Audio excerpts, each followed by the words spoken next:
Yo, what's going on YouTube? It is your boy GZTV, and as promised, we are back with another video on the new Scream franchise. I know I watched these completely out of order, but honestly, I'm happy that I watched this sixth one first because, man, that one's way better than this one. I'm not gonna lie. Like, I don't have anything super negative to say about this one, but I think the sequel to this is way better.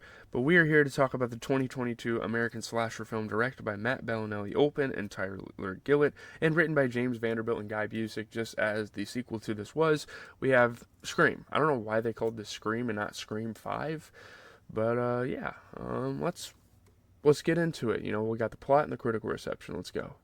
So now this movie, we're getting in a whole new universe of the Scream franchise. Like, this is the modern day Scream franchise.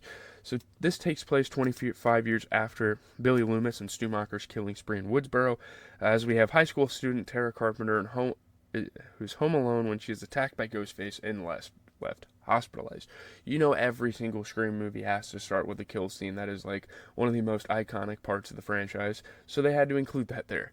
It wasn't a kill scene. Obviously, she was hospitalized, which makes this kind of a unique start to the movies. I don't know if there's been any other Scream movie that started with someone being hospitalized and not killed. I think that was kind of an interesting way to take it, but obviously Tara Carpenter is going to be a very important character for this new version of the franchise, and I don't know if they're making a third movie for this, but she'll most definitely be in it. I feel like this concept is kind of worn down by now, but that doesn't mean we didn't get a couple decent movies with these modern day sequels. So, in Modesto, Tara's estranged older sister Sam Carpenter is informed by Wes Hicks, one of Tara's friends, about the attack. High school friends, they're in high school at the time. It's funny because they're then in college in the next movie. So Sam returns to Woodsboro with her boyfriend Richie Kirsch to visit Tara at the hospital, where Sam is reunited with Tara's friend group: Wes, Amber Freeman, twins Chad and Mindy, Cheap Meeks Martin, and Liv McKenzie. And the thing that's kind of unfortunate about watching the sixth film before this is that we kind of knew who the killers were for this film because they mentioned their names all sorts of times in the sixth movie.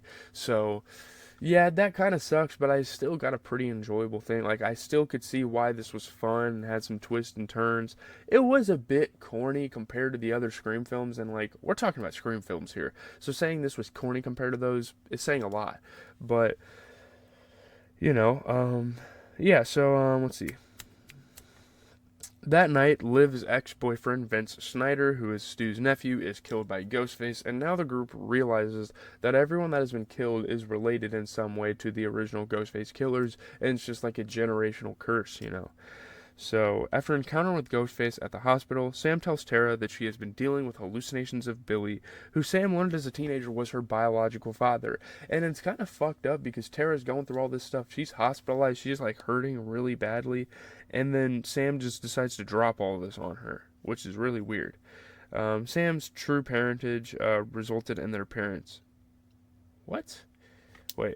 Sam's true parentage resulted in their parents' separation, and this is why Sam became estranged from Tara and so separated. So anyway, Sam and Richie visit Dewey Riley, who is divorced from Gale Weathers. These are obviously super iconic characters from the original film, and it's nice that they brought them back. Neve Campbell, Courtney Cox. I don't know who plays Dewey Riley, but obviously, Gale Weathers and the Sidney Prescott characters. Those are pretty iconic actresses to bring back in the series, and it was very much needed. So they ask for his help in stopping the killer, and he contacts Gale and Sidney Prescott, warning them about the return of Ghostface. And they know what this means, they know what this implies, that they could be in danger too because they are connected with the killer. Dewey joins them at Mindy and Chad's home and is reunited with the twins' mother Martha, Randy Meeks' sister. So yeah, some interesting stuff. All these characters it's a small town, and they're all just kind of connected together. It's really interesting. So Mindy deduces that the killer is making a requel, which is exactly what they did with this series. So it's kind of funny, they're kind of making a satirical piece about it.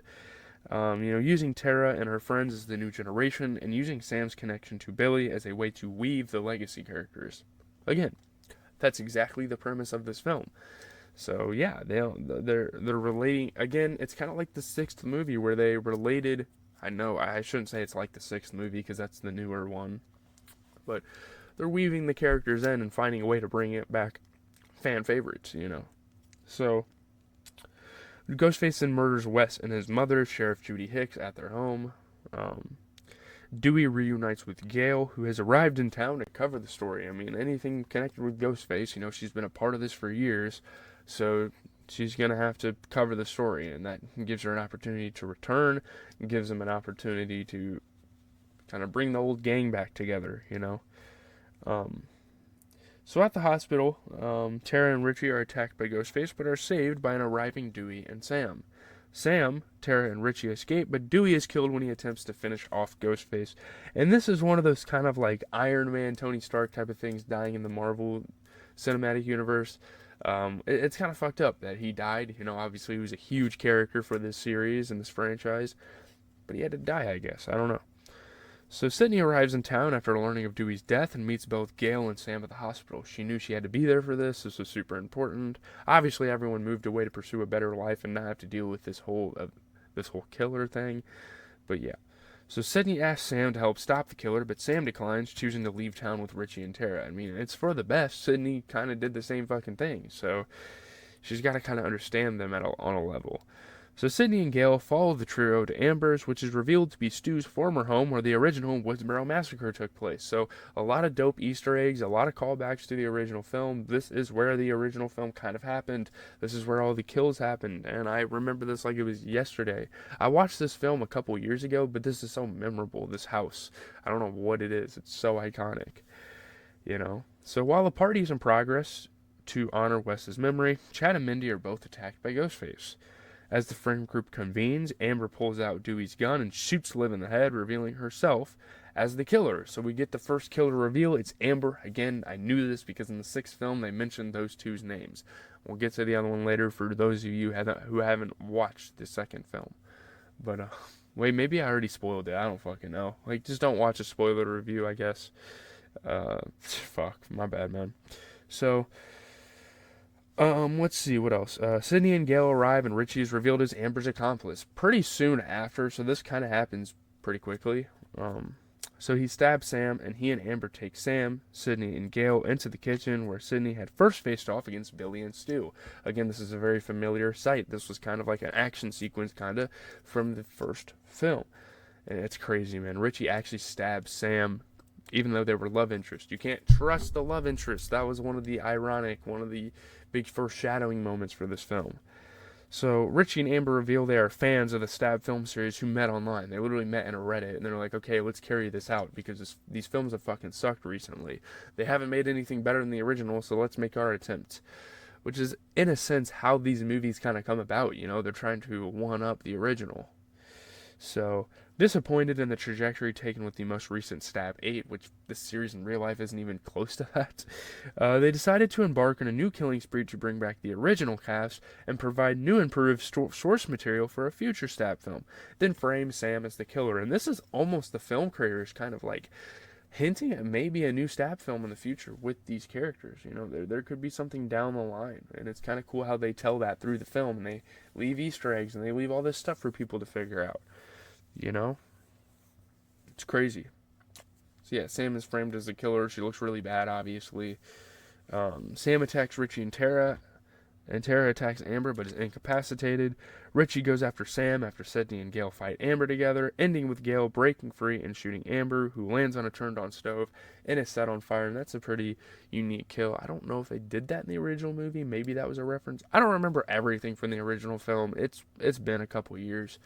But it's probably been like 3 or 4 actually, like towards the beginning of this channel when I was like first watching horror movies anyway. It's been like a couple years since we've actually like embarked on our movie journey. But Richie pursues Sam, who sees another hallucination of Billy, which brings her attention to Amber's abandoned knife. So Billy, without being there, kind of helps her, I guess. It's kind of an interesting situation, I suppose. So embracing her paternal heritage, she uses the knife to stab Richie repeatedly and fatally cut his throat before shooting him to ensure he is dead. You gotta shoot him in the head or else they always come back. That's like one of the big rules of the series. And yeah, just kind of accepting the fact that her father's a serial killer. Like, I guess she has to just not live up to the name, but she has some sort of connection to that, and it's like whatever, you know. So a horribly burnt Amber attempts to attack the group again, but is shot to death by Tara.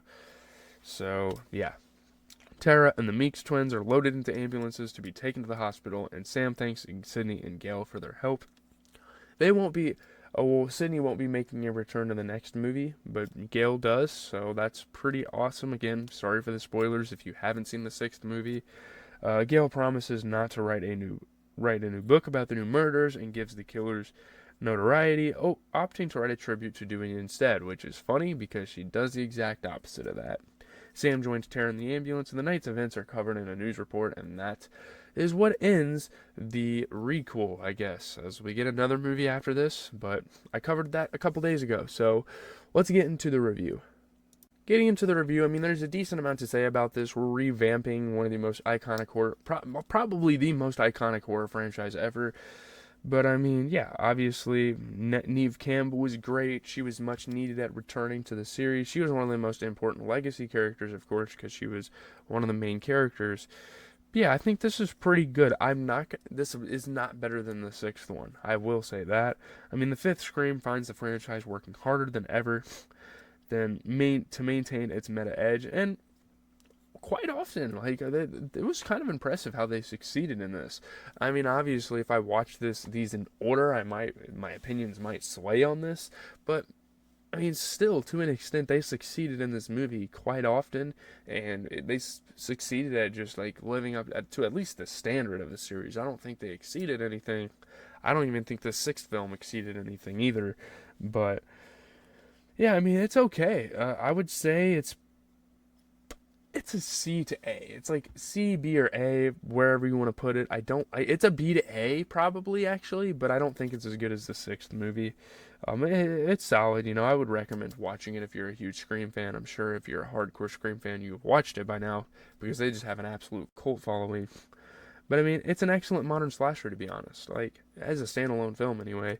Though the franchise has always been a distinguished property with peer perfection, the recent return to Scream raises the bar for aspiring slashers, once again setting a standard for modern horror, just as it did 25 years ago. So it's really nice to see a franchise that holds up the consistency for over 2 decades, over 2.5 decades, as a matter of fact. And yeah, I mean, if we were to make a franchise reboot comparison, Scream lands about halfway between the pretty good 2018 Halloween and the terrific follow-up Halloween Kills. And yeah, obviously those comparisons are going to come in because those are other series where years later they decided to bring it back. Around the same like time frame of time between the original and the new one. So yeah, obviously super dope. It's still capable of delivering some piercing, high-pitched decibels despite not being the greatest Scream film in the world. Scream 5 kind of lacks the spark Bettinelli, Olpen, and Gillett brought to their previous endeavor. Lacks the spark they brought. I mean, Scream 5 is certainly funny and irreverent, but where it falls over is that it's not really that scary compared to the other films in this franchise. And obviously, these are great directors, great writers, but maybe their full potential wasn't quite met. I don't know if Scream 6 really met it either, but again, it's not a bad movie.